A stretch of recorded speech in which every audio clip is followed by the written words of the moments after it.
Bonjour à tous. C'est bon, on a pu enfin régler les petits soucis de mise en route. Donc, je vais vous présenter les formations adultes du CFPH, donc les différentes formations qu'on propose et les modalités pour y accéder, pour vous y inscrire.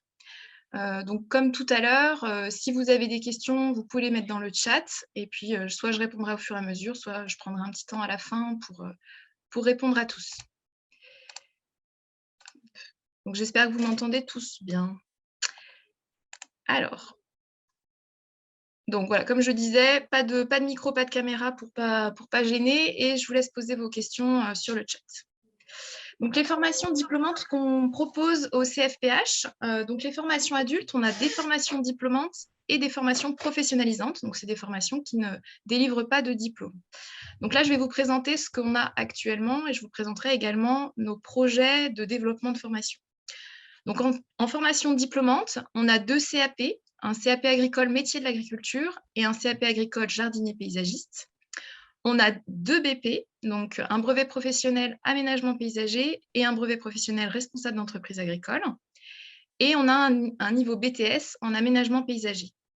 Et sur nos formations professionnalisantes, on a aujourd'hui la découverte des métiers agricoles, donc qui est une formation de 3 mois, et une formation ouvrier polyvalent agricole en maraîchage et en arboriculture. Donc, je vais commencer par préciser un petit peu sur les formations diplômantes. Donc, tout d'abord, le CAPA-EMA, donc le CAP agricole métier de l'agriculture. Donc, c'est un diplôme qui dure 6 mois. C'est une formation diplômante de niveau 3, de niveau CAP. On propose actuellement une session par an qui se déroule de janvier à juillet. Au sein de cette formation, vous avez 5 semaines et demie de stage en entreprise. Et c'est une formation qu'on a orientée sur l'horticulture ornementale et le maraîchage. Donc, les objectifs de cette formation, c'est d'être ouvrier en production, soit en horticulture ornementale, soit en production légumière. On va vous former à maîtriser les opérations techniques, donc sur la mise en culture, sur le suivi, sur l'entretien des cultures, sur la partie conditionnement, récolte, et tout ça, bien sûr, en respectant les règles de sécurité et environnementales. On va également vous apporter des matières pour conduire et utiliser du matériel en sécurité et savoir réaliser l'entretien courant de ce matériel, sa maintenance. Le CAP agricole jardinier paysagiste. Donc là, c'est un diplôme où vous allez avoir 1 ou 2 sessions par an, donc une session potentiellement au CFPH et une autre en partenariat avec Format Paysage à Vaux-en-Velin. C'est une formation diplômante de niveau 3, là aussi c'est un CAP. Sa durée est un peu plus longue que le CAPA-EMA, on est sur une formation de plutôt 8 mois, avec 7 semaines de stage. Et là, on est vraiment orienté sur le domaine du paysage. Donc l'objectif, c'est d'être ouvrier dans le secteur du paysage, et vous allez apprendre à maîtriser la réalisation des travaux d'aménagement, d'infrastructures et de plantation de végétaux, également les travaux d'entretien des espaces paysagers et naturels. Et il y a également, là aussi, une partie utilisation en sécurité et entretien du matériel et des différents outils utilisés. Ensuite, les BP. Donc, on a le BP-REA, donc c'est un diplôme qui se destine à des gens qui souhaitent être chefs d'exploitation agricole. C'est une formation diplômante de niveau 4 qui dure 9 mois, dans laquelle vous trouverez 8 semaines de stage. Au CFPH, on a une orientation en maraîchage biologique. Il y a des possibilités de se spécialiser sur d'autres aspects techniques en agriculture, en partenariat avec d'autres centres de formation, mais ce sera un peu plus expliqué en détail dans la salle BP-REA pour ceux qui sont intéressés par cette formation. Donc, les objectifs, bien sûr, être chef d'exploitation agricole, avoir sa propre entreprise. Et donc, on va vous former pour assurer à la fois la conduite des systèmes de production et des opérations techniques et assurer le pilotage stratégique et la gestion économique et financière de l'entreprise. Le BPAP, donc le BP aménagement paysager. Donc là, on a une session par an, d'octobre à juin. On est sur une formation diplômante de niveau 4 également, qui dure 9 mois avec 8 semaines de stage. Donc là, on est vraiment orienté sur le paysage, dans l'entretien, la mise en place du végétal et la mise en place d'infrastructures. Donc les objectifs, c'est être ouvrier paysagiste ou artisan paysagiste à son compte, ou chef d'équipe dans une entreprise ou dans des collectivités. On va vous former à préparer et coordonner un chantier, à réaliser les opérations techniques de création et d'aménagement des espaces verts, et également les opérations d'entretien. Donc, par rapport au CAPA JP, on a une dimension un peu plus d'organisation de chantier, de gestion de chantier. On va un petit peu plus loin à ce niveau-là. J'ai oublié également de préciser sur la diapo d'avant, sur le BPREA, actuellement, on propose 2 sessions par an au CFPH. Donc, une qui commence en octobre et qui se termine en juin, et une autre qui commence en janvier et qui se termine en septembre. Ensuite, on a le BTS Aménagement Paysager en 1 an. Donc là, on propose une session par an de septembre à juin. Donc, c'est une formation diplômante de niveau 5 qui dure 1 an, qui est orientée sur le paysage. Donc là, les objectifs, ça va être vraiment de gérer les travaux de création et d'entretien en aménagement paysager, de participer à des travaux pour des bureaux d'études et d'animer, diriger des équipes de techniciens en tant que responsable de chantier. Donc, voilà un petit peu le panel de nos formations certifiantes. On en a aussi certaines en développement, j'en parlerai un petit peu après. Donc, au niveau des formations professionnalisantes, je vais vous parler de 2 formations. Donc, ouvrier polyvalent agricole en maraîchage et arboriculture. Donc là, on est sur une formation qui vise à former des ouvriers, mais sur une durée plus courte que le CAP, que le CAPA-EMA. On est sur une durée de 3 mois, avec 2 mois et demi de stage. Et on a une dimension arboriculture également, donc culture fruitière. Donc, les objectifs, ça va être de savoir réaliser les travaux techniques liés à la production en arbo et en maraîchage, savoir s'intégrer dans l'entreprise, donc avoir un peu les codes de communication et du monde agricole, et là encore, bien sûr, utiliser en sécurité les engins et les outils qui sont adaptés à la production, et avoir quelques bases en maintenance. Et DMA, donc découverte des métiers de l'agriculture, on est sur un parcours de 2 mois et demi, 3 mois. Donc là, ça se destine vraiment à des gens qui sont intéressés par l'agriculture, mais qui ne savent pas exactement par quelle filière, ou qui se posent des questions, qui ont besoin de se confronter au monde agricole pour vraiment réfléchir leur projet. Donc, on est sur une formation où il y a 2 semaines et demie de stage, et où on va essayer d'apporter beaucoup de visites et de travaux pratiques pour que les gens puissent se confronter au terrain et voir si c'est vraiment ce qui leur plaît. Donc, on a une première partie découverte avec des visites très larges, même en élevage, et après, on a une partie plus d'approfondissement où là, on va se spécialiser dans les domaines qu'on maîtrise au CFPH, donc des cours et des TP en maraîchage, en paysage, en horticulture ornementale et en arboriculture. Et donc, comme je disais tout à l'heure, on a des formations qu'on prévoit, qu'on aimerait mettre en œuvre. Donc, on a notamment des CQP, des certificats donc, en paysage et en maraîchage ou horticulture qu'on aimerait potentiellement développer. Donc, un CQP ouvrier en construction d'ouvrages paysagers et ouvrier en aménagement et entretien d'espaces végétalisés. Donc, ce sera des formations plus courtes que le CAP JP, par exemple, qu'on propose. Et en maraîchage et horticulture, on a 2 CQP ouvriers spécialisés en production légumière ou ouvriers qualifiés en production légumière. Et on a également une autre formation donc, que là, on aimerait vraiment mettre en place. C'est donc, il y a un peu un nom à rallonge, le BPRPL-FFP, donc le brevet professionnel responsable de production légumière, florale, fruitière et de pépinière.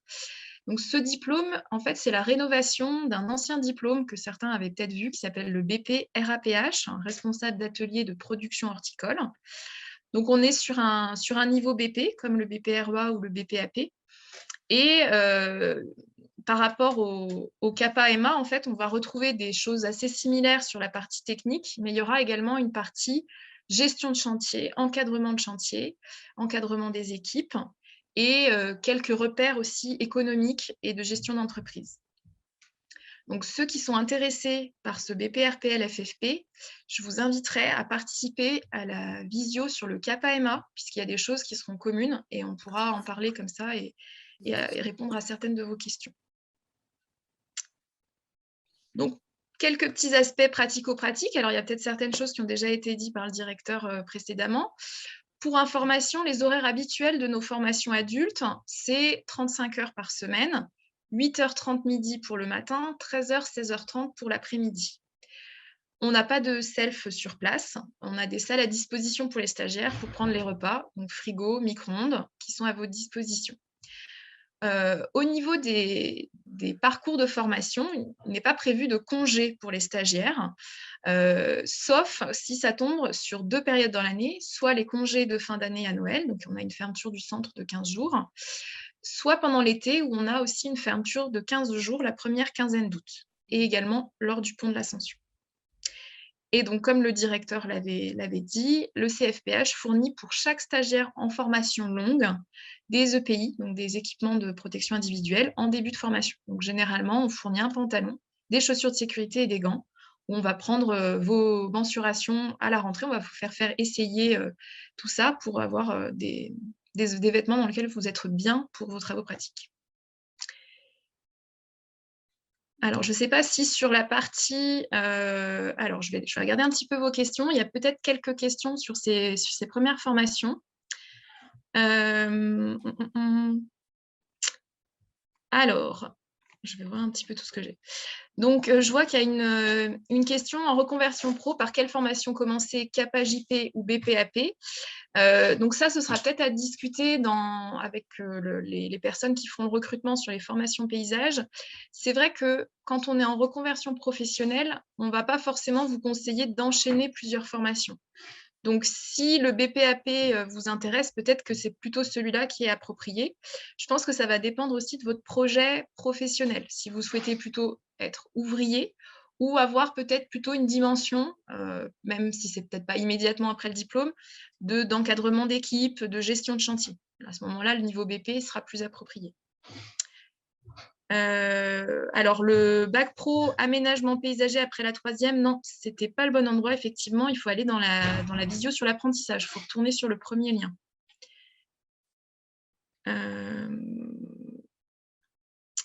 Alors, après, si vous avez une préqualification en espace vert, je pense que là, il faudra discuter aussi, donc aller voir si c'est plutôt sur le BPAP ou le CAPA-JP, mais discuter avec ceux qui animeront ces visios-là pour poser un peu la question. On peut avoir des allègements de parcours si vous avez déjà certaines compétences. Donc, en fait, on va individualiser nos parcours de formation en fonction de vos acquis précédents. J'ai une question, par contre, je ne sais pas quelle différence avec le BPROA, entre quoi et quoi? Et les conditions d'accès au BP, elles seront détaillées dans les différentes visios qui concernent chaque BP. Alors, la différence entre le BPRAPH et le BPREA, on a vraiment une dimension de gestion d'entreprise. Il y a un des blocs de compétences qui est vraiment axé sur la gestion économique. On en a un autre qui est axé sur la commercialisation. Donc, on est vraiment, on va plus loin à ce niveau-là. Le BPRAPH, on est plutôt sur entre guillemets, un ouvrier plus, quelqu'un qui va avoir des compétences techniques poussées, qui est en mesure d'animer son équipe, d'animer un chantier, mais qui ne va pas être forcément le chef d'entreprise. Donc, dans la formation du BPRPL-FFP, vous n'aurez que très peu d'heures en lien avec de la gestion d'entreprise ou avec des aspects économiques, alors que dans le BPROA, ça prend beaucoup plus de place. Et je pense que, donc, comme je disais, il est encore en construction, ce diplôme, en tout cas au CFPH. Je pense aussi que d'un point de vue technique, on abordera maraîchage et horticulture ornementale dans le BPRPL, alors que notre BPREA est axé uniquement sur du maraîchage. Voilà un petit peu les différences. Et après, quand on a assez peu de connaissances dans un domaine, vaut-il mieux commencer par le CAP ou le BP? Là, ça va vraiment dépendre, comme je l'ai dit un petit peu tout à l'heure, de votre objectif. Si vous souhaitez être ouvrier, un niveau CAP correspond. Si vous souhaitez être plutôt encadrant, chef d'équipe, voire avoir votre entreprise, un niveau BP sera plus approprié. Donc ça va être un positionnement qu'on va faire avec vous lors des entretiens individuels quand on vous rencontrera. Voilà, je pense que j'ai répondu à toutes les questions. Je vais continuer le déroulé, puis de toute manière, on pourra toujours revenir si besoin. Donc là, je vous ai présenté nos formations longues. On a également un catalogue de formations courtes donc qui sont des formations de quelques jours, ça peut aller jusqu'à une semaine. On a plus de 50 formations courtes dans notre catalogue qui sont décrites sur notre site internet, donc vous pouvez y avoir accès si vous souhaitez vous informer dessus. Ça peut être des formations qui sont destinées aux particuliers ou aux professionnels qui sont déjà en activité et qui souhaitent se spécialiser sur certains points. Vous avez donc un calendrier qui est sur notre site, comme je disais, voilà, vous avez le lien ici, avec toutes les dates de formation qui sont prévues, les prix. Certaines formations peuvent être prises en charge par Ocapiat, qui est donc notre OPCO dans le paysage et l'agriculture. Certaines sont également éligibles au CPF, au compte personnel de formation. On a également des UCAR. Alors les UCAR, c'est un morceau de certains diplômes, par exemple du BPREA ou du BPAP. C'est un bloc de compétences, on appelle ça. Et ce sont des blocs de formation qui durent entre 1 semaine et 2 semaines. Donc, c'est un petit peu, ça fait partie de nos formations courtes, mais c'est vrai que c'est un peu à part parce que c'est un peu plus long que la majeure partie de nos formations courtes qui durent plutôt 2-3 jours. Et aujourd'hui, on présente là 3 UCAR qui font partie du BPREA et qui sont également accessibles à des gens qui sont hors de cette formation, à des particuliers, à des gens qui sont en train de s'installer en tant que chef d'exploitation et qui ont un besoin complémentaire de formation.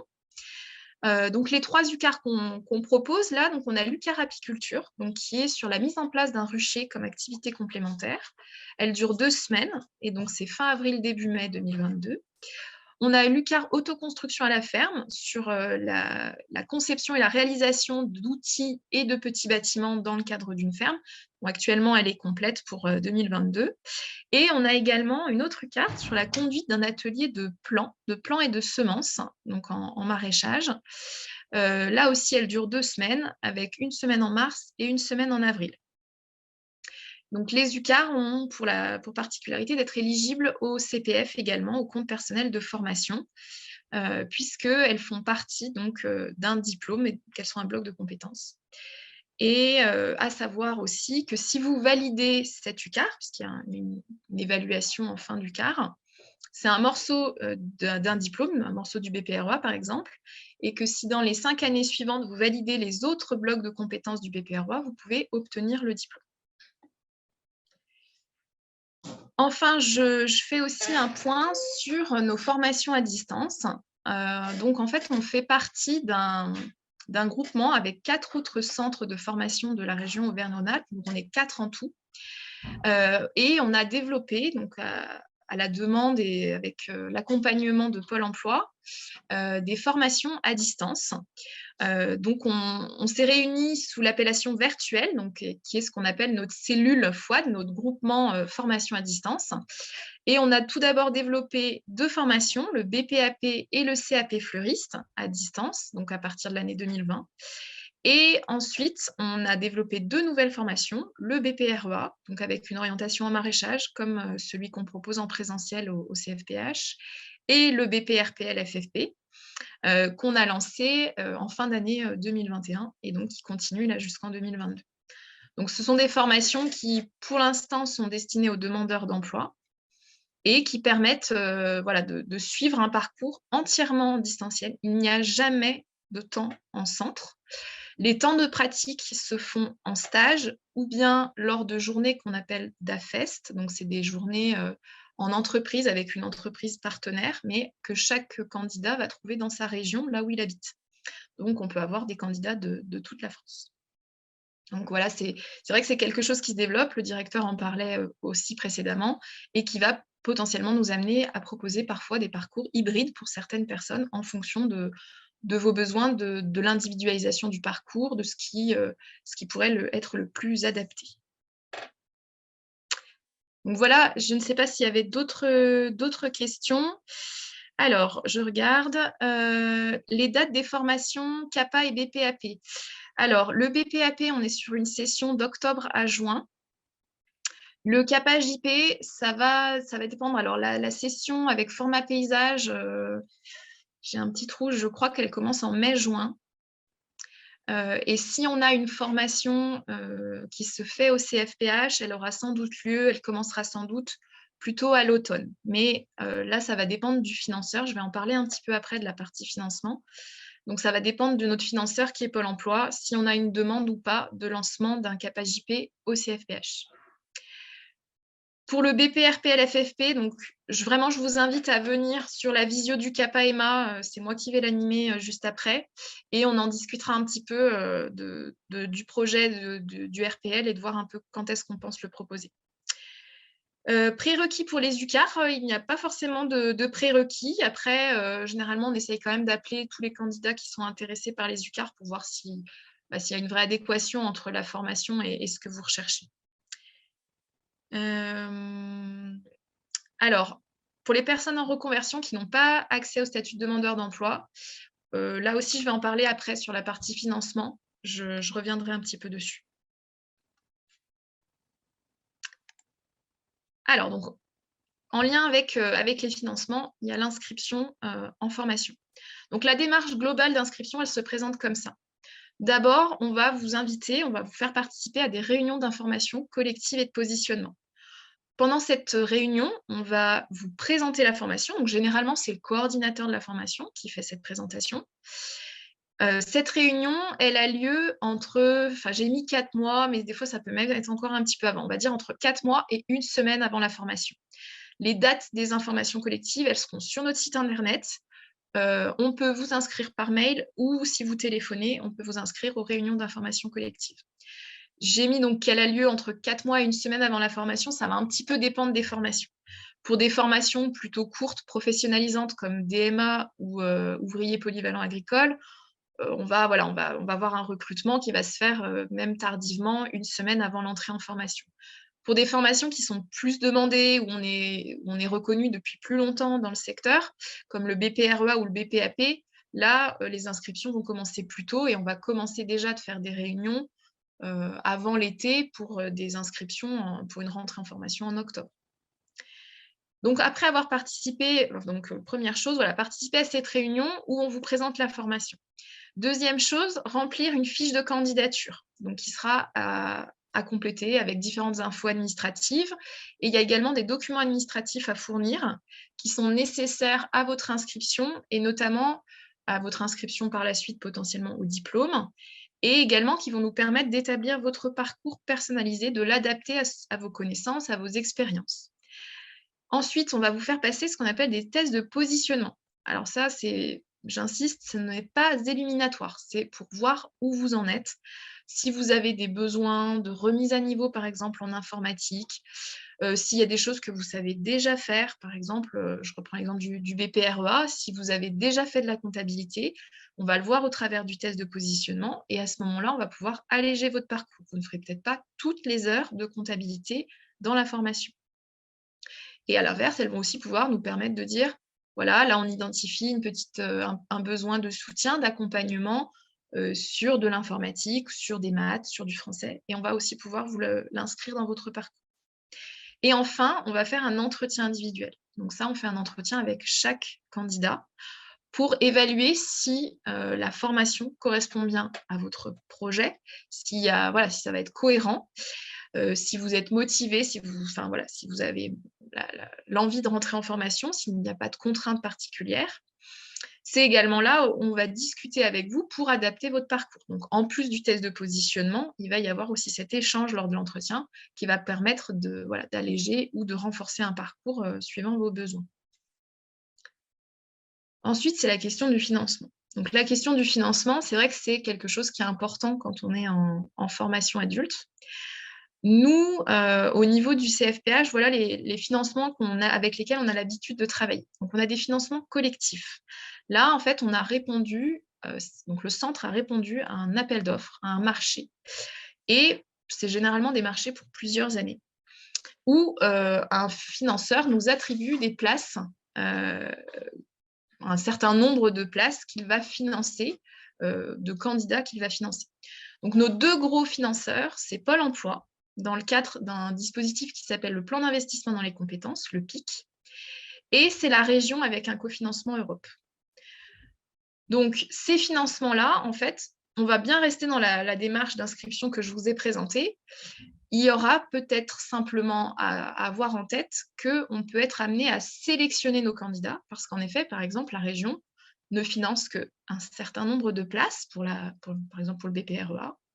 Donc, on a 15 places. Mais si on a 25 candidats, on va être obligé de dire à certains, désolé, on ne peut pas vous prendre sur ce financement parce qu'on n'a pas assez de places financées. Donc, il va y avoir une forme de sélection sur ces financements collectifs.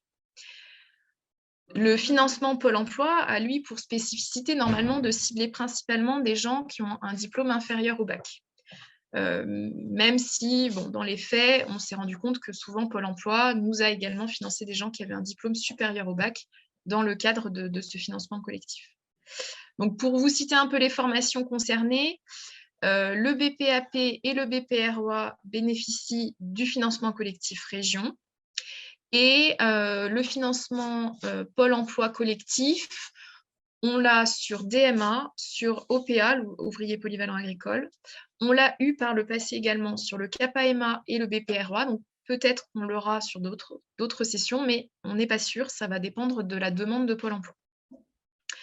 Ensuite, à côté de ces financements collectifs, on a les financements individuels. Donc là, ils sont multiples et ils vont dépendre de votre situation. Donc, on a d'abord un premier financement qui se destine aux salariés en reconversion. Donc, c'est le CPF Transition Professionnelle, l'ancien CIF, pour ceux que ça évoquerait plus quelque chose.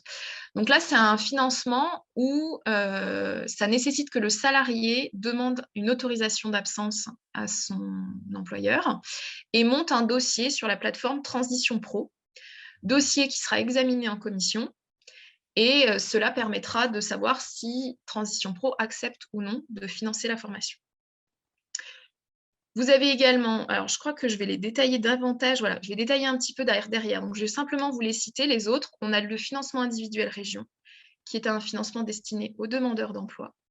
L'AIF, c'est également un financement pour les demandeurs d'emploi, qui est un financement par Pôle emploi.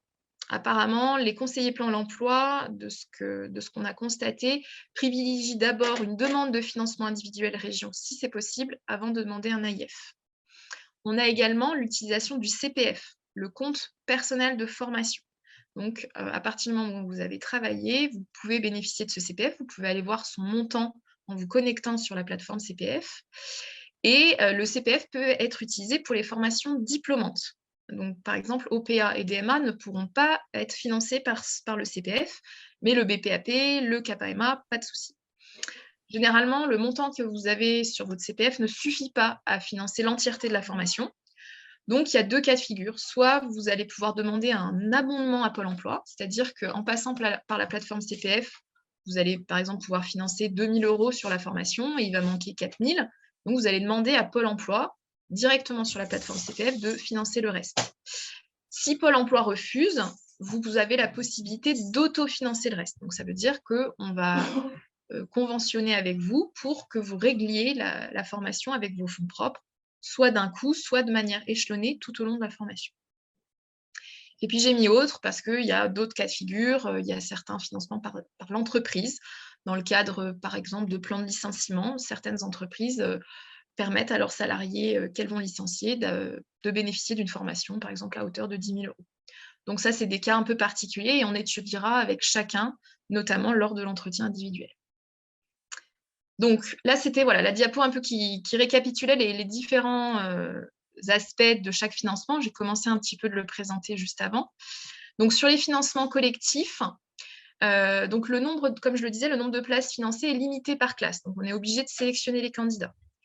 Il y a aussi une validation de notre sélection par le financeur. On n'est pas seul décisionnaire, seul maître pour valider votre entrée en formation, valider votre financement plutôt. Ce n'est pas forcément qu'on est contre votre entrée, mais c'est que le financeur va peut-être choisir de ne pas vous accorder ce financement. Et on a parfois une réponse tardive du financeur, parfois quelques jours avant la rentrée. Donc ça peut être aussi des fois compliqué pour certains candidats de se projeter. Le financement transition professionnelle, donc comme je disais, destiné aux salariés, donc constitution du dossier individuel, validation du dossier en commission. Alors j'ai mis critères de priorité. En effet, alors ça c'est votre conseiller transition pro qui va aussi vous le préciser. Mais en fonction de certains critères, vous aurez plus de chances d'être financé ou non. Ça va être par exemple votre niveau de diplôme, la taille de l'entreprise dans laquelle vous êtes, je connais plus si vous avez une reconnaissance travailleur handicapé, etc., etc. Il y a une commission par mois. Il faut déposer le dossier 1 mois avant la commission. Donc tout ça nécessite quand même une anticipation. Donc nous, on recommande de commencer les démarches, de nous contacter, etc., 6 mois avant l'entrée en formation. Et dans ce cas-là, ce sera peut-être plutôt simplement un entretien individuel et pas forcément une réunion collective, parce qu'on est tellement en amont, ça va être plus du cas par cas. On n'a pas encore l'occasion de proposer des réunions collectives à ces candidats-là. Et sur les financements individuels, pour les financements individuels région ou l'AIF, on est sur un montage du dossier par votre conseiller Pôle emploi. Donc, dans ce cas-là, il faut bien, voilà, faut vraiment avoir discuté avec le conseiller Pôle emploi de de votre parcours, de votre projet, de pourquoi vous souhaitez vous former, etc. Et c'est lui qui va monter le dossier sur leur plateforme. Si vous passez par le CPF, ce sera à vous de faire les démarches. Donc, allez directement sur la plateforme, vous inscrire à la formation et, comme je le disais, soit demander l'abondement Pôle emploi, soit payer le reste à charge de votre poche. Et enfin, autofinancement. Donc, l'autofinancement qui peut être en complément du CPF ou entièrement autofinancé, c'est aussi possible. L'autofinancement, en fait, on propose un tarif préférentiel inférieur au tarif normal de la formation, qui à ce jour est à 9 € de l'heure. Donc voilà, ça c'était à la rentrée 2021-2022. Il y aura peut-être une évolution de tarif, mais à ce jour, c'était 9 € de l'heure.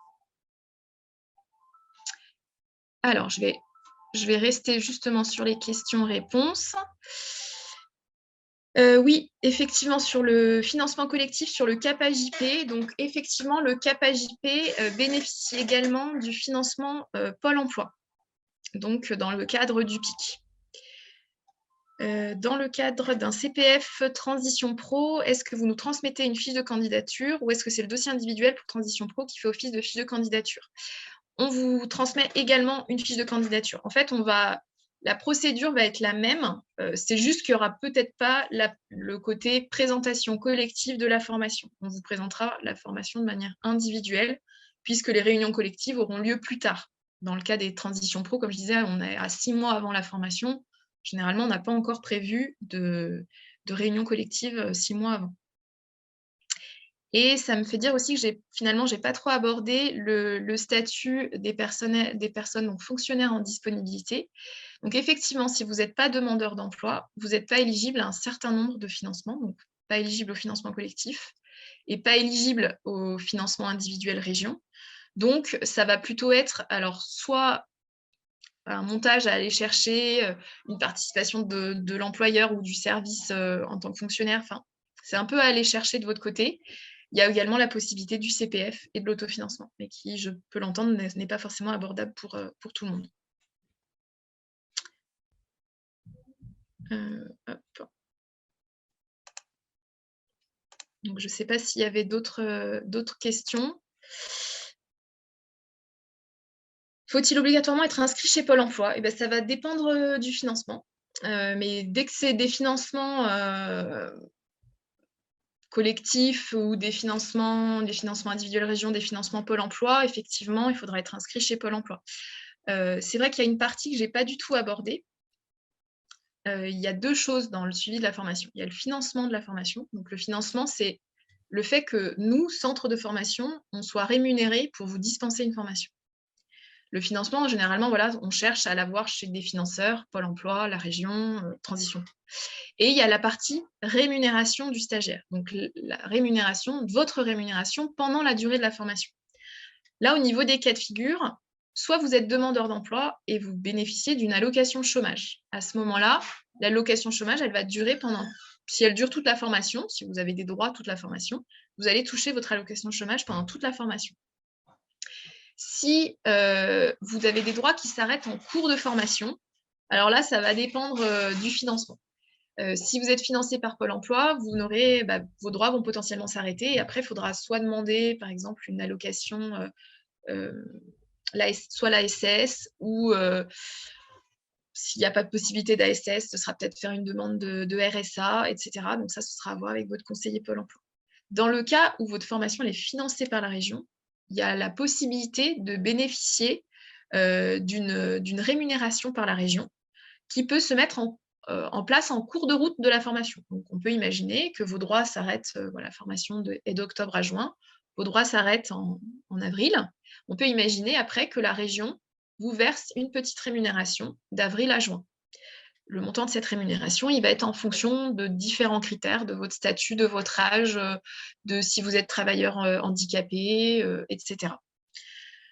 Et si vous n'avez pas du tout d'allocation chômage avant de rentrer en formation, là, vous pourrez bénéficier aussi de cette petite rémunération par la région, ou bien, si c'est une formation qui vous est financée par Pôle emploi, de ce qu'on appelle la RFPE, la rémunération de formation Pôle emploi. Donc, qui se calcule de la même manière que la rémunération région, et donc qui va dépendre de votre âge, de votre situation familiale, du fait de votre statut travailleur handicapé, etc. Pour information, son montant est de 685 € maximum. Donc ça, c'est sur votre partie rémunération. Et je vais mettre à part le cas des personnes en transition pro. Quand vous avez un financement transition pro, votre salaire est maintenu pendant la formation. Attention, il s'agit du salaire sans les primes. Donc, c'est votre salaire de base qui sera maintenu pendant la formation. Toutes ces rémunérations sont soumises à votre assiduité. Il faut que vous soyez assidu en cours, il faut que vous soyez présent chaque jour, à chaque cours qu'on vous propose, pour bénéficier de votre rémunération au taux plein. Si vous avez des absences injustifiées, ça s'impactera sur votre rémunération. Et les absences, seules les absences justifiées aux yeux donc, de la région et de Pôle emploi, les seules absences justifiées, c'est les arrêts de travail ou bien quelques jours pour certains cas de figure, quelques jours si vous vous mariez, si vous avez le décès d'un proche, la naissance d'un enfant, etc. Alors, pour le financement du BPR, donc après, pour chaque formation, ça pourra aussi être évoqué dans les différentes visios après sur chaque formation. Pour un demandeur d'emploi, le financement collectif région est quand même la première chose à demander. Ça va dépendre un peu de votre profil. Et à savoir que aujourd'hui, je ne suis pas forcément sûre que quand on bénéficie d'un financement collectif sur une classe, donc par exemple le BPROA où on a un financement collectif région, je ne suis pas sûre qu'on puisse demander un financement individuel région, puisqu'on a déjà la mise en place d'un financement collectif. Donc pour les entretiens individuels, ça va dépendre. Donc là, j'ai une personne qui demande avec qui prendre contact pour un entretien individuel. Est-ce possible pour en février? Ça va dépendre de la formation sur laquelle vous souhaitez vous inscrire. Si c'est une formation qui débute en janvier de l'année prochaine, je pense que c'est un petit peu tôt de se rencontrer dès à présent. Si c'est pour une formation qui débute de manière plus rapprochée, c'est à voir. Donc, ça va dépendre sur quelle formation vous inscrivez. À savoir que, voilà, on a bien vos coordonnées à tous. Donc, si vous participez à l'une des visios sur une des formations plus précises certifiantes, on pourra aussi rediscuter un peu individuellement et prévoir des rendez-vous si besoin, si vous vous inscrivez sur des financements transition pro notamment, où il faut bien anticiper la procédure. Est-ce qu'il y a d'autres questions?